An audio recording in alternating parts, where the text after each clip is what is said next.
In some parts of the U.S., it's possible to buy a gun over the counter in a supermarket. What the? I'm going to run down to the Piggly Wiggly and pick me up a AR-15.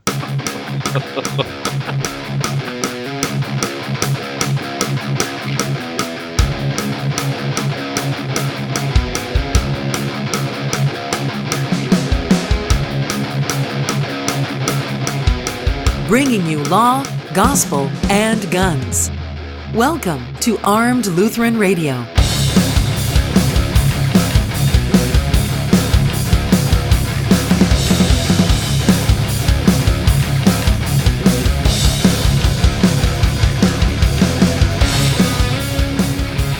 Welcome to Armed Lutheran Radio, a member of the Self-Defense Radio Network. I'm your host, Lloyd Bailey, the Armed Lutheran, and this is episode 45, brought to you by Cook's Holsters, American-made custom Kydex holsters with a 100% satisfaction guarantee and a lifetime warranty, cooksholsters.com. Welcome to the show. We've got a special roundtable again this week for you.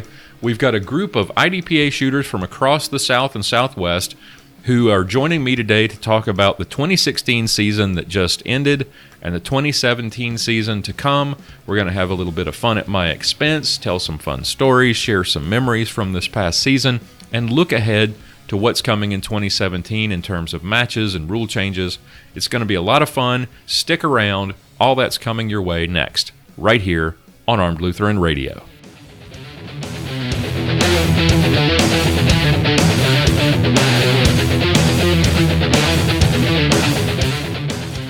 Well-regulated militia being necessary to the security of a free state, the right of the people to keep and bear arms shall not be infringed.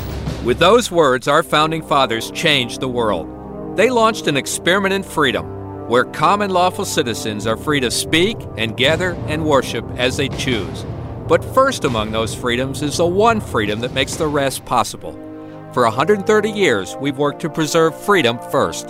I'm Wayne LaPierre of the National Rifle Association. Armed Lutheran Radio comes with a 100% satisfaction guarantee. If you are not completely satisfied, the next episode is free. Welcome to a special episode of Armed Lutheran Radio. The 2016 IDPA season is now wrapped up, and today we're doing something a little bit different on the show. I'm joined by a group of shooters that I've been blessed to get to know over the past few years since moving to Texas. Today we're going to take a look back at the 2016 season and look forward to 2017. So let's go around the table, so to speak, and introduce everybody, let everybody know who you are. Everybody obviously knows who Sergeant Bill is. They'll instantly recognize Sergeant Bill's voice. I'm James Jimmo. I'm sorry. I'm Sergeant Bill Silvia. I'm a police sergeant from Dallas, Texas. I had 8 major matches this year, including nationals. And y'all know my voice. Next! Mandy Bachman from Clarksville, Texas, and I am a family and consumer science teacher for a high school. And I shot 14 major matches in IDPA this year. Holy cow. My name is Margot Stevens-Ray, and I'm retired from selling institutional food service equipment. I'm now a full-time enhanced carry permit instructor for the state of Mississippi, and I live 12 miles south of Memphis in Hernando, Mississippi, and I've shot 10 sanctioned matches this year. My name is TJ Kane from Strafford, Missouri. I am a facility manager for an independent fundamental Baptist church. I'm basically a maintenance man plus other stuff. Facility manager sounds better. I shot 8 sanctioned IDPA matches this year. My name is Scott Longhorn. I'm from Pilot Mound, Iowa. I am a bovine podiatrist. I'm actually at a farm in Wisconsin right now. I've been married 24 years. I have 4 Republican children. Nice. I think I've shot 8 or 9 major matches this year. I generally shoot the XD platform, and it's an honor to be here, Lloyd. Great, thank you. I'm glad you're here. Hey guys, my name's Ben Bolden. I'm from Moscow, Tennessee. I am a scheduler for an installation company in Memphis, Tennessee, and I shot 5 sanctioned matches this year. Hey, Sam Williams. I'm from Tupelo, Mississippi. I'm a superintendent for a glass company here in Tupelo. I shot 5 sanctioned matches this year, all with a Springfield 9mm 1911 in SST division. And Samuel, I missed you at the fall brawl. I think you introduced yourself to Sergeant Bill at the match. I did, yeah. I was taken aback when I saw the Lutheran Rose with cross 45s on his sleeve. And he said, "Man, if you think that's cool, look at the back." So I've been showing that picture off at church for the last week or so. Very good. Well, welcome to the show. Thank you all for taking some time and being a part of today's show. I really appreciate it. When we come back, we're going to dive into the season. We're going to talk about some of our match experiences this year and have a little fun. So stick around. We'll get right to it right after this, right here on Armed Lutheran Radio.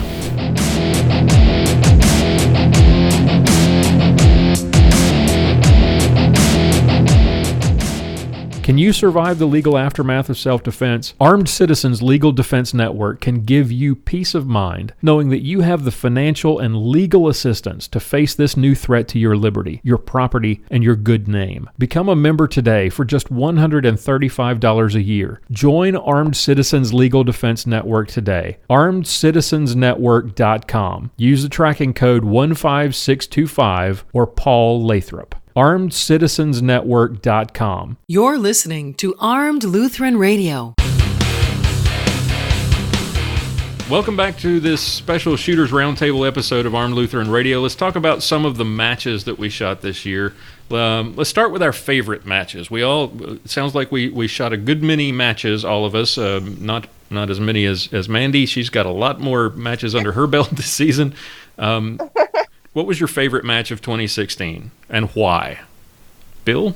You can help me with this. It was one of the Arkansas matches where we shot a stage where we were under a car, like we were changing the oil. That was MVSA. MVSA, yeah. I've never shot MVSA before, and to be honest with you, all the matches that I've shot in Arkansas, not just this last year, but the last few years, have all been really good. But that one stands out in my mind because that stage to me was really interesting. It was not something that I'd ever done before or ever even thought about trying to do. Hey, I'm going to lay under a car and try to shoot upside down or on my side. That was probably That was actually my best stage there. Yeah, you did good. Mandy? My favorite match of the year was probably Alabama State. And I think the reason I enjoyed it so much was they had, I hadn't seen it before, but they had like sensors for all the moving targets. So you didn't have activators. When you passed by these sensors, the targets would start to move and stuff. And it ran really fast that way because there wasn't a whole lot of, setting up poppers and everything. It was really cool.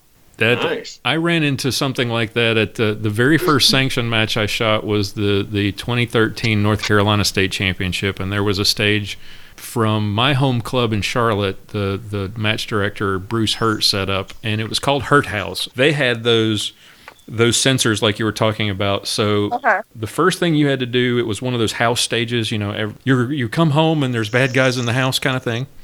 So you draw your gun, you go to the front door and you have to engage a target. And if you leaned too far inside the door and broke the plane of one of those sensors, you activated 2 movers. And so I didn't realize I had done that, and I stepped into the hallway and both the movers were gone. And I was looking around, looking for something, waiting for something to happen. I was like, "Yeah, you have to be like super aware when you're using those because any little movement can set them off. So you have to really know where you're at, and that's why I liked it so much. Was you just had to really pay attention." Scott? Well, you know how most every match has a boat stage where the boat is just sitting on the ground, and they might put out a blue tarp. Some diabolical genius custom built a boat in a custom lagoon complete with water and full vegetation.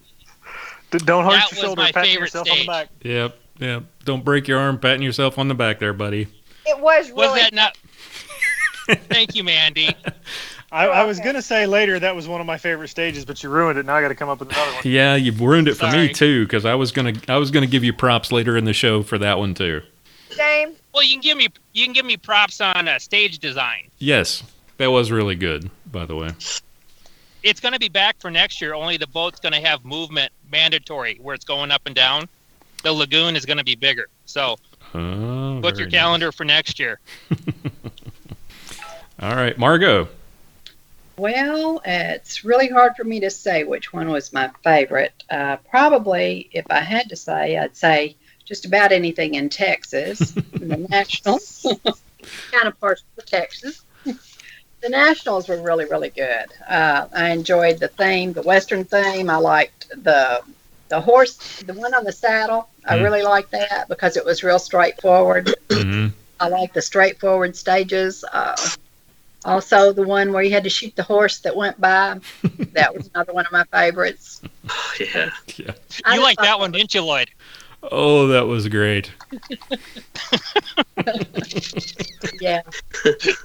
But mostly, I like Nationals. I mean, I always like Nationals. Of course, I like to see the people, too. But the stages were really good and straightforward, I thought. TJ. I don't know if I have a favorite. Anyone where Scott was my squad mom. That was instantly a classic. I appreciate that. You're a good squad kid. Well, I'm needy. And Scott does a good job coddling me. You kind of whine, though, when I have to shoot after you, because then you're upset. Well, yes, because I need somebody to be a guinea pig and try this. I don't want to try it. I want to see somebody else do it. I guess I don't really have a favorite. I have a least favorite or two. But we'll get to that in a minute.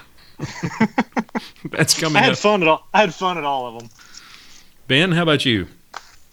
I would probably have to say Fall Brawl this year.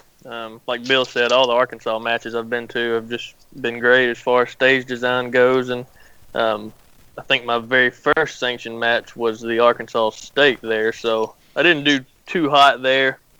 So when Fall Brawl came around, I actually won the class and got a match bump and all that. So it was nice to be able to go back there and do a little better this time. And like I said, all the stages were great there. So that was probably my favorite. Samuel?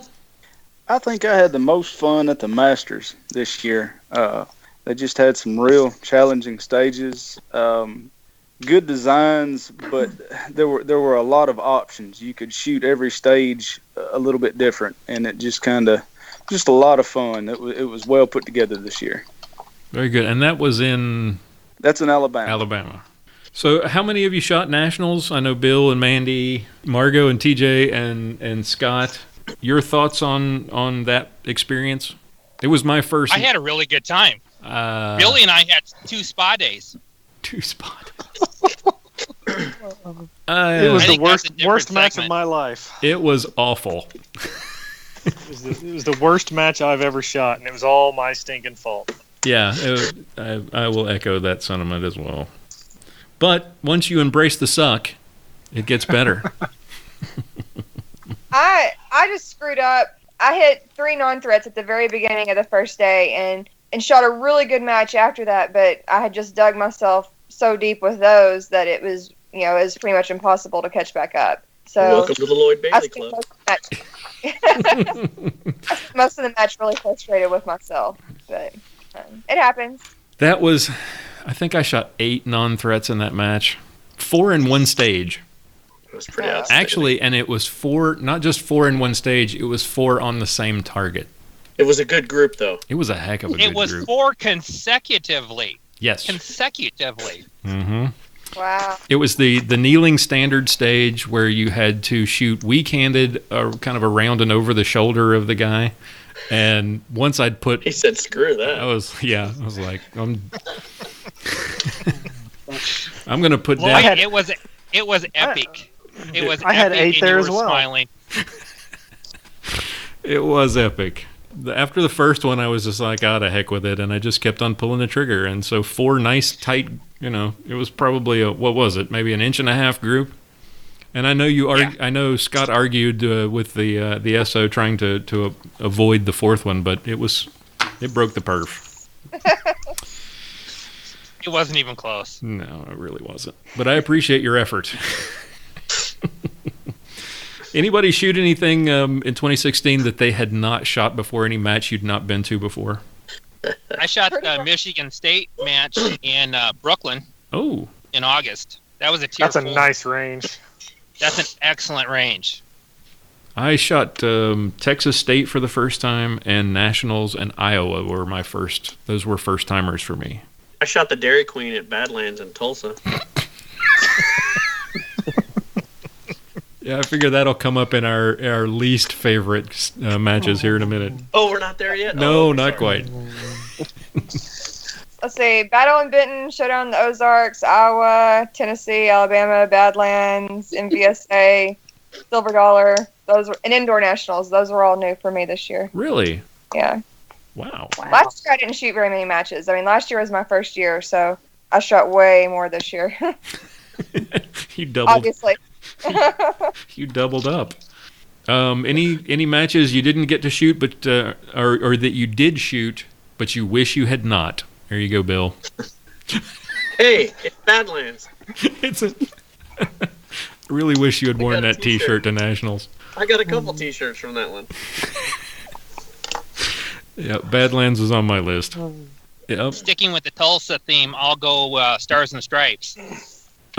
Yeah, you did have fun there too, didn't you? You got the Dairy Queen at Stars and Stripes as well. It's all because I had to follow Sergeant Silvia. Yeah. Left-handed You could have shooter, argued that one. screwing up the props. I tried. Margot's husband had nothing to hear about it. I'm like, Cody, are we all good? He's like, yeah, we're good. You get to pace for the rest of the day. Like, that's not good. He didn't want you to feel left out. To give everybody a little background on why Badlands is our least favorite and a match that I will never go back to. Never. Ever. Oklahoma's off the list. I actually did pretty well at Stars and Stripes. I finished 4th, and I actually got a plaque for a change. But Badlands is always terrible. There's always a stage that they throw out, at least one. This time they threw out 2. Your best. My 2 best stages, and one of them, as soon as I finished and they were getting ready to score it, they said, don't even bother scoring it, we're throwing the whole stage out. And then another one that I shot well, and it turns out it was completely illegal because you had to expose yourself to threat targets to move to cover. But you couldn't shoot them on the move. And then, what was it, 3 stages in? 3 stages in, I get DQ'd for shooting a steel popper inside of 10 yards. Which, yeah, how you set up a stage where you can even do that is ridiculous. But that's not even, okay, that's my fault. Okay, maybe they shouldn't have designed the stage that way, but it was my fault I shot that. But here's my big thing. Not so much that. I stuck around, and I had to argue on Mandy's behalf at one point, and a couple others, because they don't even know the rule book. They're trying to say that things that people were doing were against the rules and giving procedurals, and I was like, what? Which version of the rule book are you on? That's right. Now, granted, I've been in IDPA for 4 years, and we've had, 3 rule books? We're about to have number 4. Right. Maybe that might be part of the problem, but I think that comes up later as well. Okay. Probably, yeah. I did want to say one thing. You're talking about Badlands as opposed to Stars and Stripes, which is Pete Noveski at U.S. Shooting Academy. Yes, ma'am. Which is not at all. That has nothing to do with Badlands. I just. Stars and Stripes was a good match. It really was. It was. Yep. But Badlands has ruined Oklahoma for some of us. And then, but 2015 Badlands is where I got to meet you and Bill. That's true. That's true. And I got a bump. Some good came out of Badlands 2 years ago at least, but never been fun. I've shot that match twice, and it's pretty bad when you're trying to do a stage walkthrough and you're trying to argue the rules and the way they want you to run the stage, and their response is, well, this is how we're going to do it today. Right. Yeah, the match the stage they threw out, the first one they threw out this year was because they scored it one way. They read the stage description one way for the SOs, and then for everybody else they read it and changed it with a pen the next day. So yeah, they changed the word can to must. Yeah. And that really does change a lot as far as the stage goes. Oh yeah. Big time. Absolutely. So, I mean, it's amazing how just changing that word can make such a big difference. Yeah. So. And then to top it all off, of course, poor Bill had to stick around because I didn't get DQ'd and he was my ride. So he had to stick around. Tell him about poor Lloyd on the way home. Yeah, that was even worse. we got finished and we got back to the car and we were like, you want to stick around? Nah, let's go. So we threw all our stuff in the truck and we headed back. And then what was it? The next day you got a text message from Hennick. Yep. And it said, why did you guys leave? Lloyd won a gun.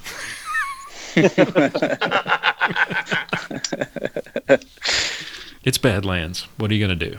Yeah. You can get the T-shirt on the Armed Lutheran store, by the way. All right, so when we come back, we're going to talk about stages. We're going to get a little more specific. We're going to talk stages and memorable moments on this special episode of Armed Lutheran Radio right after this. Hi, I'm Bob Main. Now that you have your concealed carry license, I think you and I probably both know that class probably wasn't really training.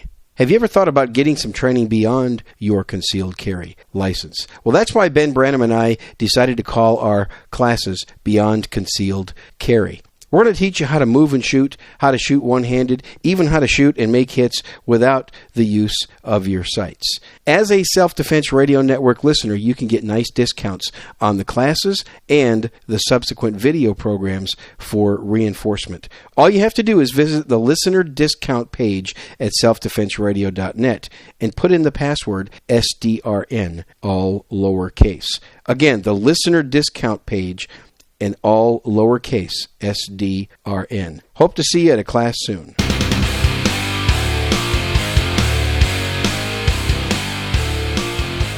Welcome back to Armed Lutheran Radio and our special Shooters Roundtable. We're still looking back at the 2016 season. How about favorite stages? Now, there were a lot of inventive stage designs this year. I know Mandy shot, 14 matches, so you've probably seen 175 stages this year, probably. So picking one or two may be a challenge. But are there any stages from 2016 for each of you guys that stick out in your mind being particularly fun or challenging or inventive? I think my favorite, like my top one from this year, would be from this past weekend at the Lone Star match. The skateboarding one. That one was awesome. Like, they had the ramps, and you had to run up the ramps and shoot from one side, and you had to run up another ramp and shoot, and then you had to run another ramp up and shoot, and it was really cool. Really different than what we typically do, and I did really well on it. So I guess that's another reason why I like it. That always helps. Yeah, but I really enjoyed that one, and I typically tend to enjoy the stages where you have to do a lot of running. Right. The stand and deliver type stages, I don't usually get ahead that way. So there was one at Showdown in the Ozarks, and Margot was actually one of the SOs at it. And that was another one that I really liked because it was really quick, short movement. As long as I'm moving, I tend to like those stages. I think that's interesting that she said that. I was one of the SOs on that stage also. And I had one of the Wilson team came up to me and said, even before the match started, that Mandy would probably be in the top 3 people because of her athleticism on that stage. And it took quite a bit of athleticism to run up those 3 ramps. And she did it. She was impeccable. She really was good. So that was my favorite stage also. It was really cool. Ben? I'm going to go back to Fall Brawl. There was one stage. It was, I'm trying to look it up here now. It was called Have to Go Real Bad 2.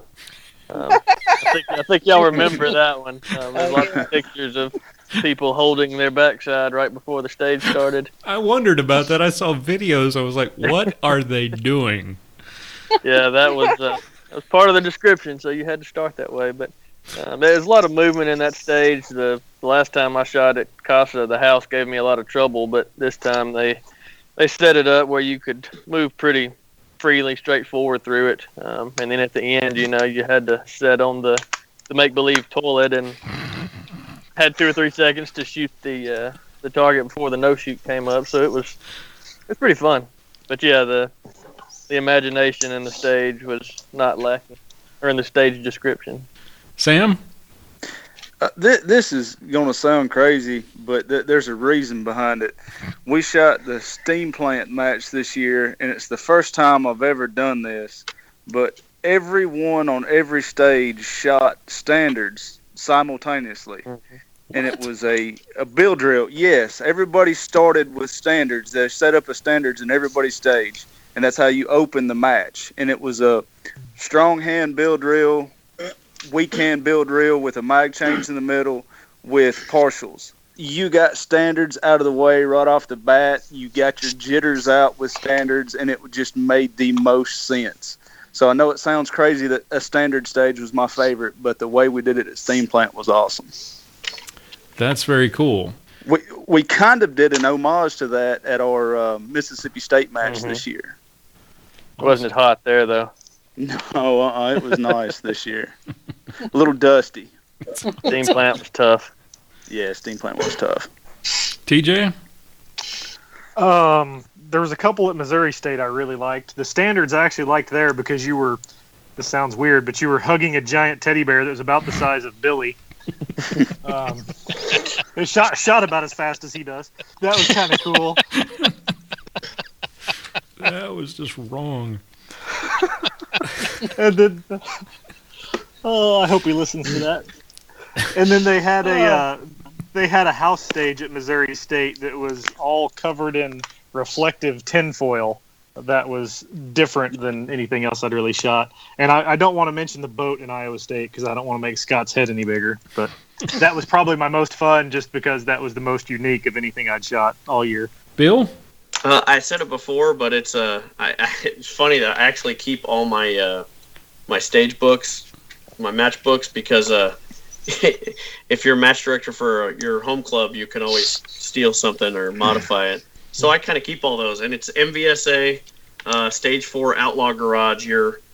It says you're showing your teenage daughter how to change your oil in the driveway. You're basically laying under a car they had up on jack stands, and you had to draw your gun from a toolbox and shoot, I think, 3 shots to 5 different targets in different levels, and it was kind of neat because it was, especially my job, not that I would be changing the oil, but I could easily be laying under a car shooting at something. So it was pretty interesting. It was not easy. Scott? The stage Bill mentioned was a good stage, but I think my favorite of the year was at the Michigan State match.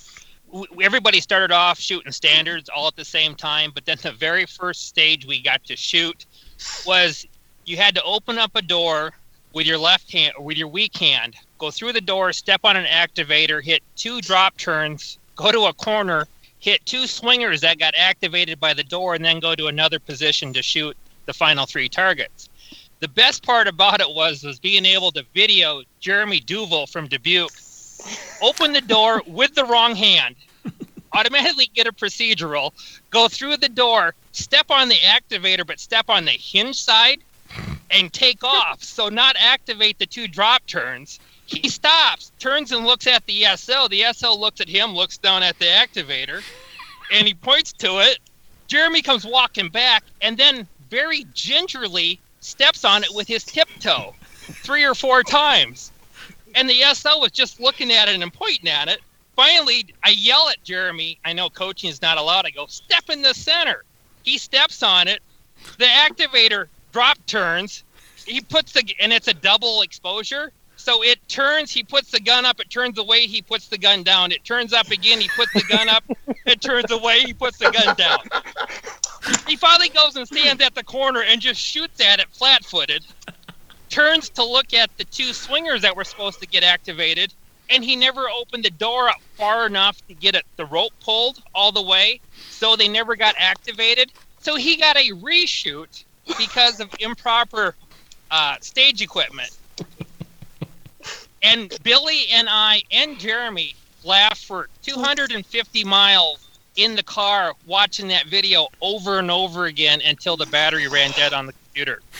We're going to need a copy of that video. That sounds good. Yeah, I got to see that. I have it. It's on YouTube. It is hilarious. I've got to see that. I guess for me, it would be, there were 3 that stand out. One was the Battle of Goliad at Texas State, only because it was 18 targets, 1 round per target. Ding, ding, yeah, ding, and then I guess, what was it? The front level you shot two wide transitions, and everything else was behind steel. And I was like shooting the crap out of the steel the whole time. But it was still kind of, I'd never seen 18 targets, one shot each. I thought that was kind of cool. Then there was, I'm going to have to give Scott props here because, I did that. I did a segment on my show some weeks back, months back now, talking about, hey, if you're gonna do a match, at least put some effort into the props and because nothing stinks worse than being given a stage description where you're trying to sort of put your mind into what the stage design is or what the scenario is, and then they say, okay, you're holding you're taking your loved one bouquet of flowers, and they hand you a 2x4 with the word flowers on it. Iowa State, they actually took the time, put in the effort to come up with interesting stages, and they came up with and they really did their homework with the props. And Scott's stage with the little boat where he built the tank and he had the boat in it. I mean, we've all shot the boat stage a million times, but it's always on dry land. And Scott actually went to the effort of building a tank, filling it with water, building a boat that would keep you above water, would not sink, and you sat in it and shot the stage. And I thought, bravo to you. That was pretty awesome. Thank you. Any stages you didn't like? Worst stage that you ran across this year? Bill? Well, I mean, the obvious answer for me is going to be the Dairy Queen stage at Badlands, but it's very rare, I found, at any sanctioned matches that you run across a stage that is just fundamentally wrong. Most of them are actually pretty interesting. They put a lot of work into them. They make sure that they're safe, unlike that one. They don't set you up for failure with a bunch of traps and this and that.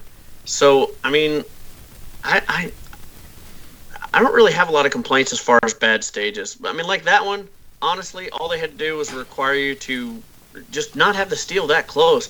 If you're running up to a shooting position, you have 3 shooting positions, and you're shooting from a middle shooting position, running up to a front one, and the last thing you're shooting is a steel popper, and you got to run up from 10 yards to 7 yards, and then, I mean, how many times did I run back and forth? 3 times? But as the T-shirt says, hey, it's Badlands. Margot? Well, I'd have to say it'd probably be the mine stage at Nationals. Oh. I just have a hard time shooting anything in the dark and using a flashlight, which I shouldn't, but I just really had a hard time with that, backing up and shooting and trying to see, etc. Yep. Ben? Well, going back to the steam plant shootout, there was a stage there. I'm trying to remember the name of it now. Basically, it was kind of set in the woods, and I think the stage description was you run up on a moonshine steel in the woods and, take out the bad guys and shoot all their bottles of whiskey while you're at it. No. Yeah, but it started, you had some barrels with little holes cut in them, and they had some clay targets there. And for some reason, I just could not hit those clay targets. I took 4 or 5 shots on the first one. They were within 10 yards, and I don't know why I had issues with it, but it's not something I'm shooting at normally, so I guess I psyched myself out on it. But it was fun, but I didn't do too well on that one, so I really can't pick out one I just didn't enjoy, but that's probably the worst stage I've had this year. TJ? I think the only one that I really just didn't like, not counting all the ones that I bombed, it wasn't the stage's fault. The only one I really just fundamentally did not like was probably at Nationals, the one where you activated and the horse went, that little horse mover thing. I aced that one. All 3 heads. All 3. Hey, I actually did good on that one. That was the only one that I really just did not like at all year. Sam, how about you? My worst stage had nothing to do with the stage design. It was our first stage at the Fall Brawl this year. I think all my buddies shot that somewhere around 15 seconds. And my first shot, I had a stovepipe, cleared the malfunction, and my next 6 shots were all stovepipes. And I think I shot that that stage in somewhere around 33 seconds of raw time. Oh. Unbeknownst to me, I'd broken my ejector the night before in the hotel room doing some mag changes. I think when I first met you, I thought I heard that story, like you had broken something and the night before match or something. No. That was the Mississippi State match the year before. I broke my safety in my Glock. I was shooting a Glock. Yeah. So I shot that match all day long and probably would have got a plaque, but the last thing we did on SO day was the equipment check. Oh. And I did not pass the equipment check. Ouch. But but that was last year. I wasn't even going to talk about last year, Ben. But thanks, man. He had blocked that out. Yeah, I blocked that. I forgot about that. Thanks, buddy. You brought it up, kinda. That kinda, yeah. But yeah. That set the tone for a long day at the Fall Brawl. That's how I started my season. Was at MVSA on Cody's stage with the standards, and I had a malfunction about every other round, and so my day went downhill from there. Yeah, it makes for a long day, doesn't it? It was brutal. Mandy, how about you? I think at the Silver Dollar match, the stage with the crazy swinging target, you know what I'm talking about? The big triple swinger. Yeah. Yes. To me, that one was too hard for a majority of the people that were there. I don't know. I don't know. I just didn't like that one very much. It wasn't very fun to shoot. It was one of those where you kind of, I kind of dreaded getting to that one because I, kind of knew it wasn't going to be that great. Other than that, I mean, any standards. Yeah. Amen to that. For me, I guess it would be there were two that stand out. One would be the horse stage at Texas State. And everything was great. It was kind of cool that you were in the saddle, and it was the fattest horse you'd ever seen in your life because you were sitting on top of that 55-gallon drum. But I was going through and I was hitting everything, and then you get to the two movers behind the wall, and if you wait too long, they turn into like spastic Muppets, and you can't keep track of where they're just completely out of whack. And I threw probably 5 rounds at them and missed every time. Same here. Yeah. At least 5 rounds. I think I threw 7. And then there was this house stage at Iowa State. It was really windy that day, and it was your typical, you come home and there's bad guys in the house, and the door's shut. And you have targets on the left and targets on the right, and then you open the door and you have to engage targets from the door frame. But the wind is blowing so hard that the door keeps beating you in the face, and you're so essentially trying to clear the room inside the door. I was holding the door with my weak hand, trying to keep it from coming back on me as it's hitting me in the elbow of my strong hand as I'm trying to shoot one-handed. It was awful. I ended up forgetting a target on that stage. I did too. Because it kept shutting on me. And when I got to the front to shoot the mover, my gun went empty as it was moving. And I was like, why is my gun empty? And then I was like, oh, crap. Now I know why. I forgot a target. So, yeah. But that door, that kind of irritated me because, if it wasn't windy when you were going, you had a pretty big advantage, Mm-hmm. The door wasn't weighted, so it just beat you. Yeah. It beat you to death if the wind was blowing. Yeah. Good thing we shot that on Friday, huh, TJ? I wouldn't say good thing on Friday. That was the one and only time I've ever shot with the SOs. I don't know if I'll ever do that again. Oh, I understand why SOs are sometimes ready to be done on Saturday. All right, before we wrap up this segment, any other funny stories, anything odd, bizarre that you saw this year, anything that just made you laugh out loud? Scott has already shared one. Well, I have a really, really good story, and it involves you and Sergeant Bill. Oh, dear. Oh, and awesome. it was at Nationals, and it was the 7th stage we shot of the day when you continued your relentless attack on the jazz hands, and you had just had enough. And Lloyd, I love you, but you had your little mini meltdown. Oh yeah. And you were packing it in. I was going done. Home. Yep. You were gonna we were trying everything to just talk you into the last 3 stages of the day. Oh, I was done. And you're like, I'm going to cancel the hotel room. And Bill's like, oh, that's too late. You're stuck with the room. No, I still had time to cancel the room and go home. It could have saved me, 4 hours of. And the only thing I could think of was appealing to your religious side. And I said, Lloyd, would Martin Luther quit?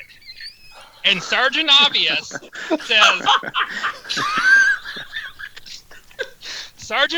says he was shot.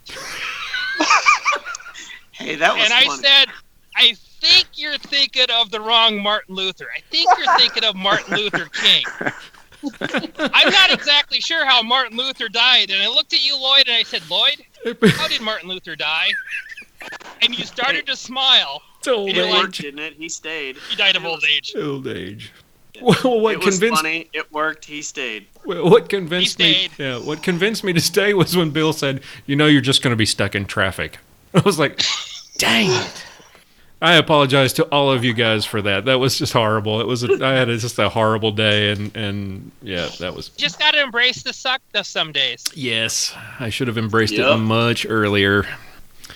Yeah, I was waging war against jazz hands for 2 weeks. I think I shot 14 non-threats in two matches. All right, well, when we come back, we're going to wrap things up with a little discussion of IDPA rules. We're going to look forward to the 2017 season, so stick around right after this. So you have your concealed carry permit or license to carry. Now what? Now you need a good holster. Not one of those cheap neoprene prophylactic holsters you can buy in the big box stores. You need a holster custom built for the firearm you intend to carry every day. Check out cooksholsters.com. Made in the USA, Cooks holsters are available in a wide range of colors and designs for inside the waistband or outside waistband carry. They carry a lifetime warranty against defects and a 100% satisfaction guaranteed. Visit www.cooksholsters.com and use the promo code ARMEDPODCAST and take 15% off everything in the store. You put in the time and effort to legally carry a firearm for personal protection. Protect your firearm with a custom holster from cooksholsters.com. Hi, this is Reverend Ken Blanchard, also known as the Black Man with a Gun, and you're listening to my friend and brother from another mother, the Armed Lutheran. Everything is awesome. Everything is cool when you're part of the team. Everything is... Welcome back to our final segment of this special episode of Armed Lutheran Radio. In this segment, we're going to look ahead to 2017. First off, quick question. Any matches that you're looking forward to in 2017? Something that you've never shot before? I'm looking forward to the fact that there's going to be a match in Louisiana. Yes. Yeah. Yes. Yeah, I'm going to that one. I think that's going to be my first one of the year. Battle in the Bayou. Yep. Yeah, that'll be fun. Yep. Also, we're playing at Homestead, Florida. That's another one that I've never been to that I'm wanting to go to. Ooh. Yeah. I want to branch out more. Most of the stuff I shoot, central U.S., and I want to try to go a little more east and west this year, or this coming year. Plans for 2017. Anything that you're thinking about doing differently? Different gun, different division, different gear, different practice routines. What are you looking forward to? What are you looking forward to doing in 2017? So let's go around the table. Bill? Mostly, I'm going to shoot CCP division with my carry setup. Ah. Basically what I carry all the time outside of work. Just because it's what CCP's designed for. I mean, if you think about it, that's what IDPA was set up and designed to do. So right. Other than that, I'm probably going to shoot a little bit of ESP with my 9mm 1911, but that's really the only thing I'm going to do different for next year. So probably won't do very well, but it'll be a lot of fun. So, and that's really what it's all about for me. Is I'd like to do well, but I like to have fun more than anything. So, Scott, I'm just going to try to be, I think, a little more aggressive this year or this coming year. It seems when I develop a game plan and just decide that's what I'm going to do and go all out aggressive on it, I can have some top 10 stage finishes overall. But usually I end up trying to get just a little bit better sight picture, and I take too much time, and I think I do really good. And then when I get done with the score and I look, and it's like, how did Bill beat me by 8 seconds again?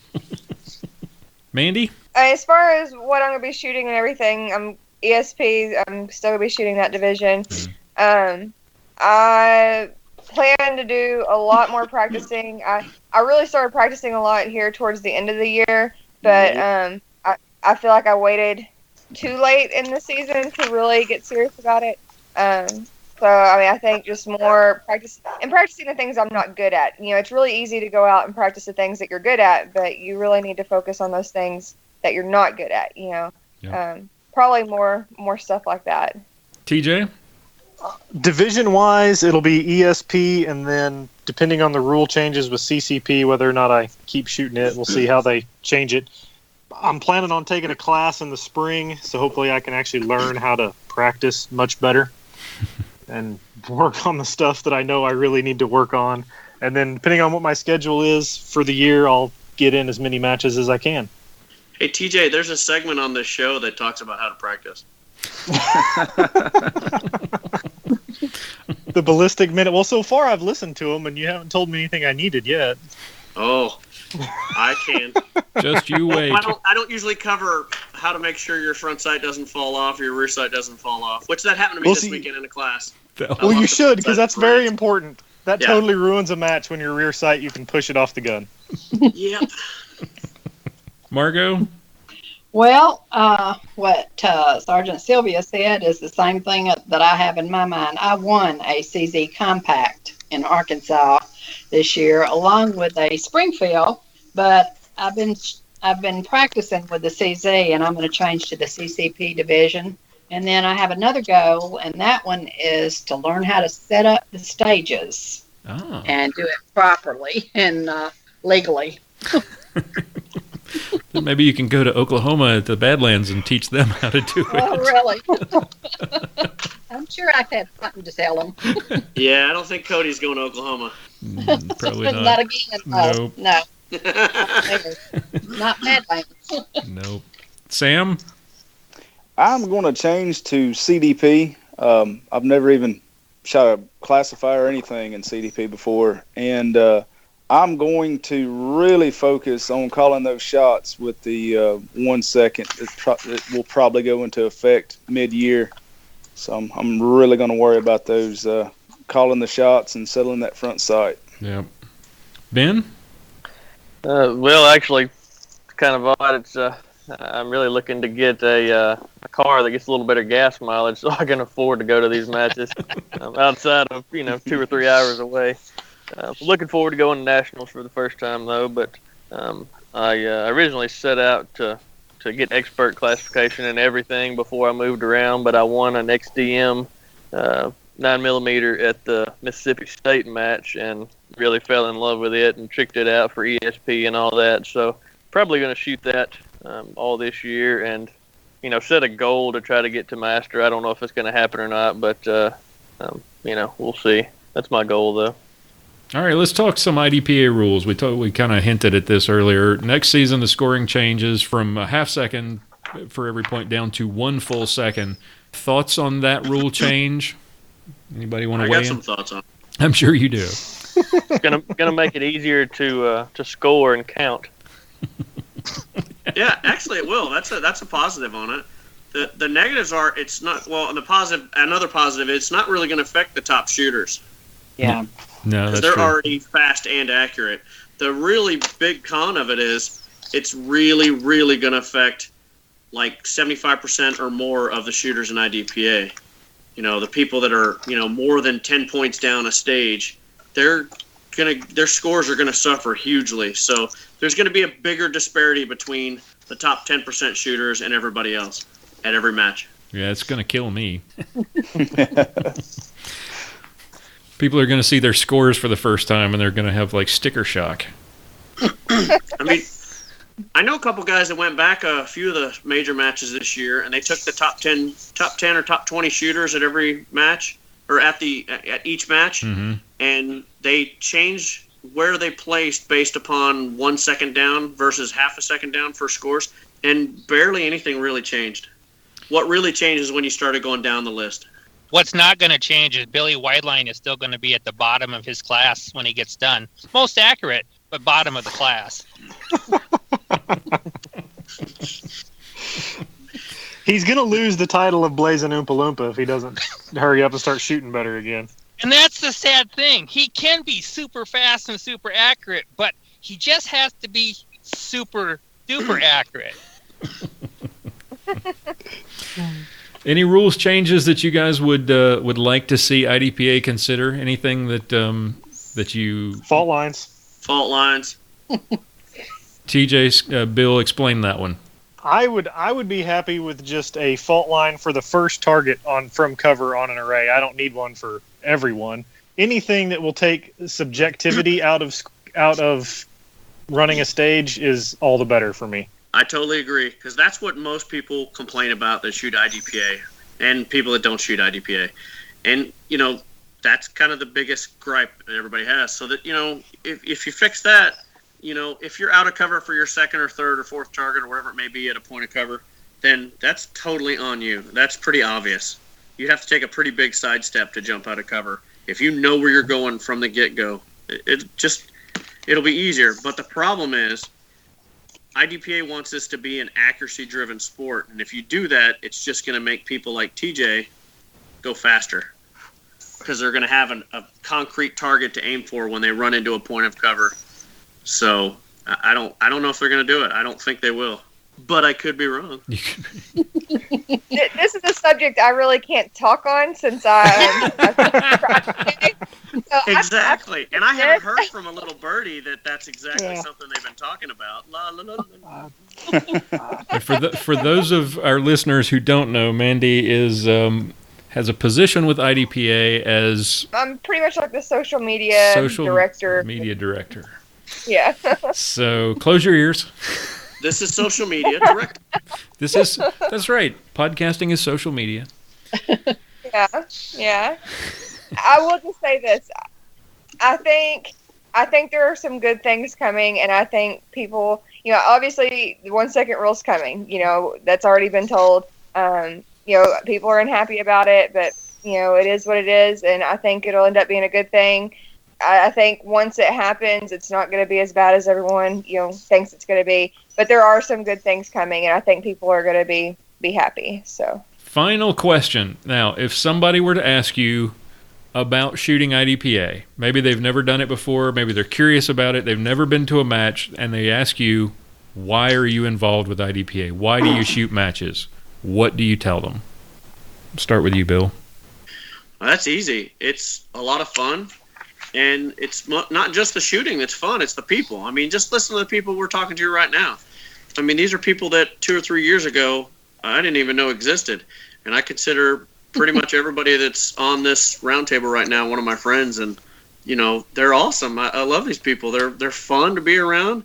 I mean, we're paying money to go meet somewhere to shoot guns, which is fun, and have a good time. And, it's great. What I would tell a new shooter, just go. Try it.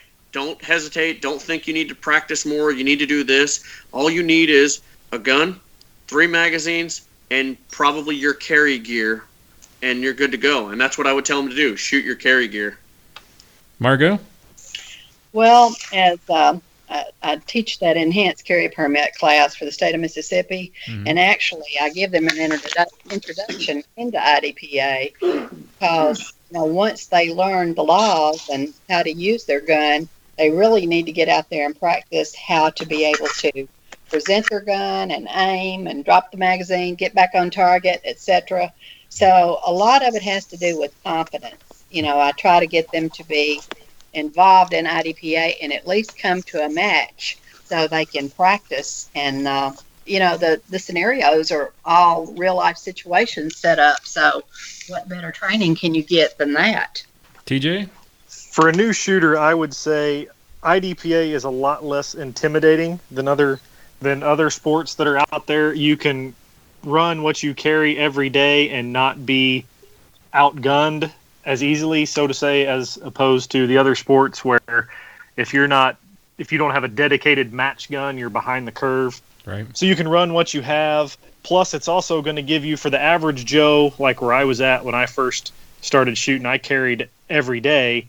But my mindset of what I could do in my head and what I could actually do with my weapon, I quickly realized were totally different.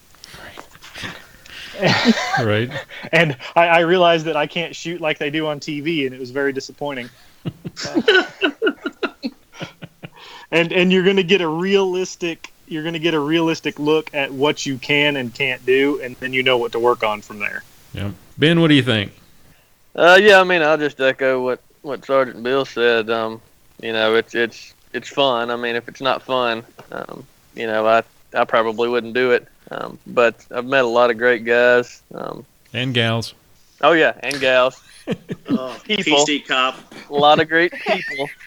And that's a good point. I mean, you know, there's male and female shooting, all different races, nationalities. There's, you know, it's with the climate we have today in the country, political climate or whatever you want to call it.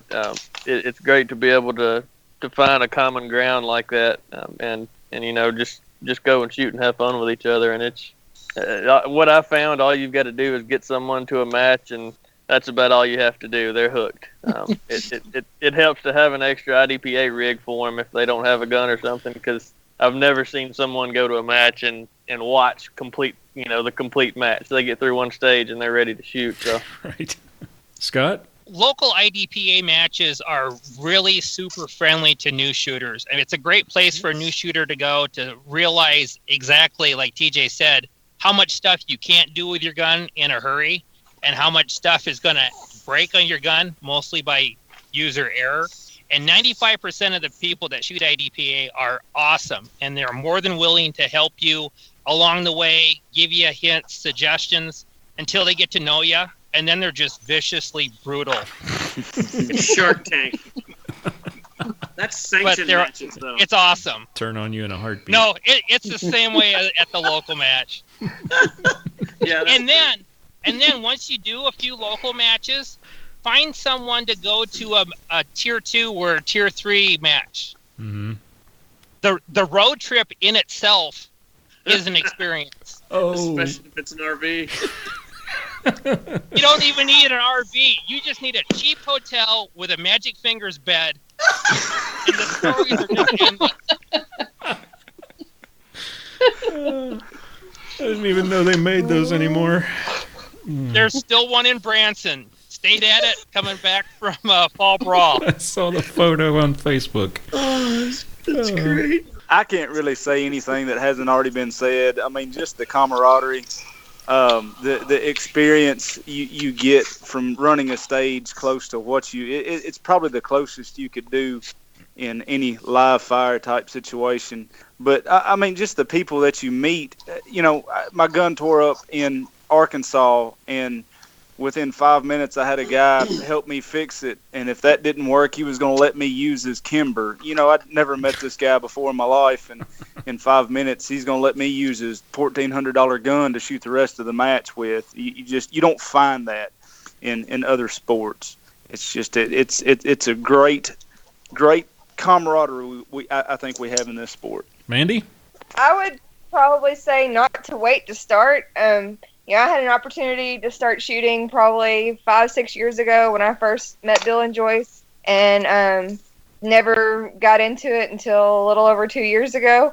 And I really wish that I had started sooner, but not knowing a whole lot about guns and never really have shot before and all that kind of is what kept me from doing it, because I felt like I was going to feel stupid or do something wrong, And so my advice would just be to go do it. Like I said, everyone's so friendly and so helpful. And I have yet to go to a match where I didn't feel welcomed and helped and, all that. So yep.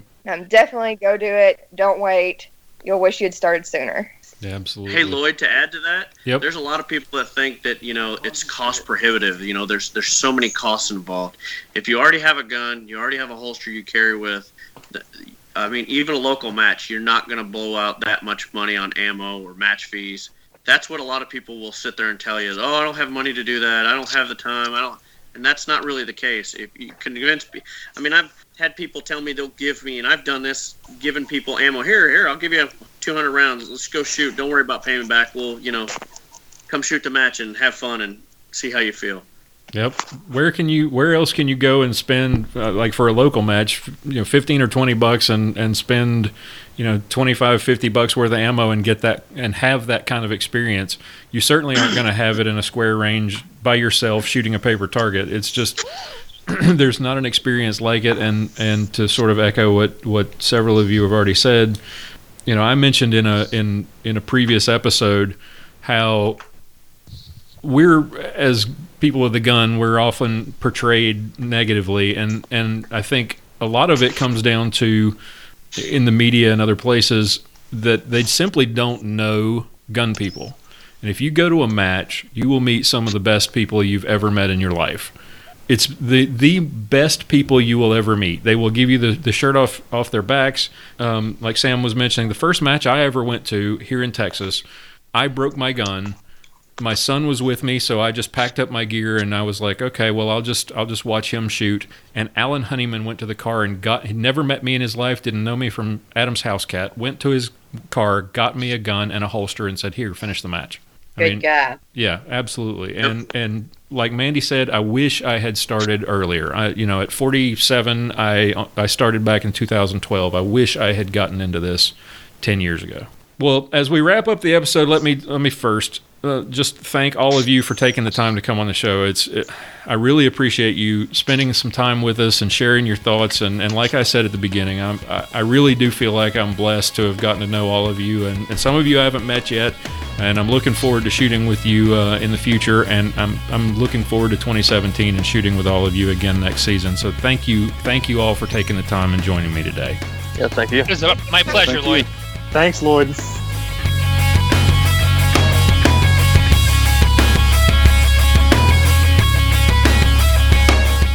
And that's going to wrap it up for another episode of Armed Lutheran Radio. Thank you for tuning into this special episode. A special thank you to all of my guests today: Margot Stevens-Ray, Mandy Bachman, Ben Bolden, Sam Williams, Scott Longhorn, TJ Kane, and of course our own Sergeant Bill Silvia.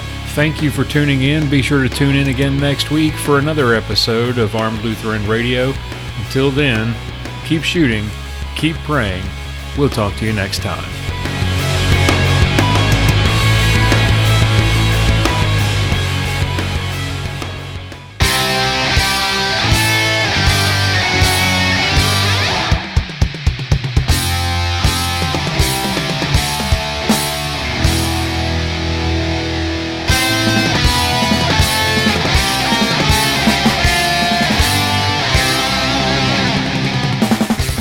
Thank you for listening to this episode of Armed Lutheran Radio.